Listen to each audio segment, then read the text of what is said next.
As I come before you, your weak and Lord, as I stand behind the cross, Father God, I ask that you have your way. Father God, I pray that your word come forth. And do what you called it to do. Father God, not my word, but let your word and your will be done right now. In Jesus' name.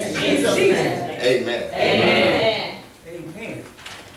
My son asked me to stand and read Joshua, the 3rd chapter, verses 7 through 10. And the Lord said unto Joshua, this day will I begin to magnify thee in the sight of all Israel, that they may know that as I was with Moses, so I will be with thee. And thou shalt command the priests that bear the ark of the covenant, saying, when ye are come to the brink of the water of Jordan, ye shall stand still in Jordan. And Joshua said unto the children of Israel, come hither and hear the words of the Lord your God. And Joshua said, hereby ye shall know that the living God is among you, that he shall without fail drive out from you the Canaanites, the Hittites, the Hivites, and the Perizzites, and the Gishites, and the Amorites, and the Jebusites. Amen. Amen. As I begin to deal with this message, I begin to ask God, obedience in a time of trouble. First, I had to understand what was obedience. And as I talked to him, he said, first you got to understand how to obey. Obeying is an action word, and one must do. It means to do, but obedience is continuous. It means what to become. And so as I begin to deal with that, he said, first, in order to understand obedience, you first got to understand how it is to be disobedient.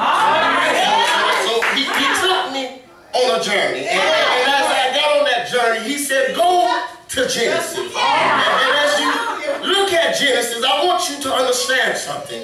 He said, you to understand before the fall of man, we were over everything. Not some things, but everything. But something happened one day that changed everything, that put play in good and evil. You understand that there is pleasure in both of them. I don't know about you, but when I was a sinner, I was the best sinner. I didn't play with it. But then I found out, he said, go to Genesis.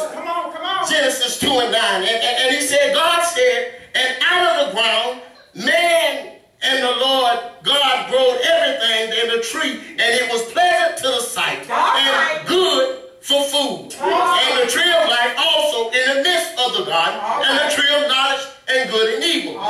You got to understand that when man disobeyed, that no longer man was over the earth, but man was man stood on God had to stand on his word.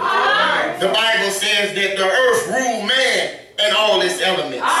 See, there was a great cause and effect that day. You got to understand that, you got to notice that just not all was man punished, but God punished the earth. And he gave the earth power over man as long as he lives. But then I understand something else. He said in Genesis 3 and 17, he said, and unto Adam, he said, because he has hearkened unto the voice of his wife, and has eaten the tree of which he commanded him not to eat, thou shalt not eat of it, of course, curse the ground for thy sake. And sorrow shall I eat of it all the days of thy life.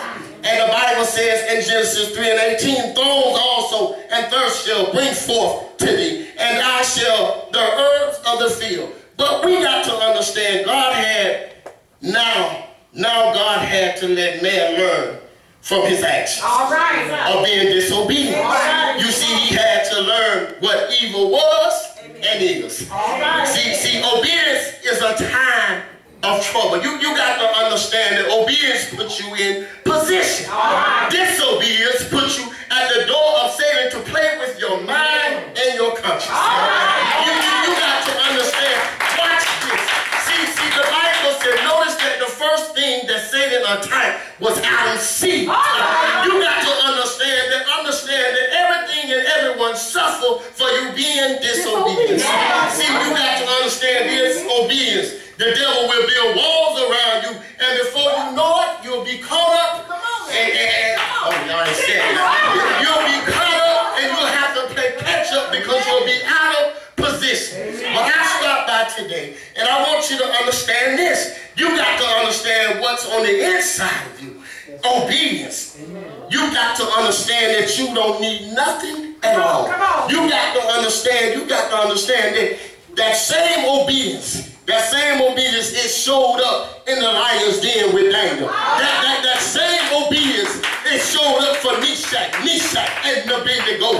You got to understand what obedience is. He said that same obedience is the same one that parted the Red Sea. You got to understand that same obedience showed up at the Jordan River that took them to the promised land.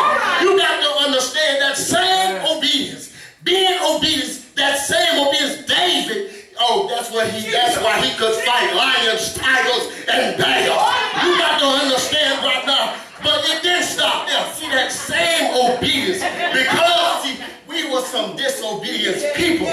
We knew how to obey, but we didn't know how to be obedient. So when God had to do what he had to do, he had to send obedience in a man's form.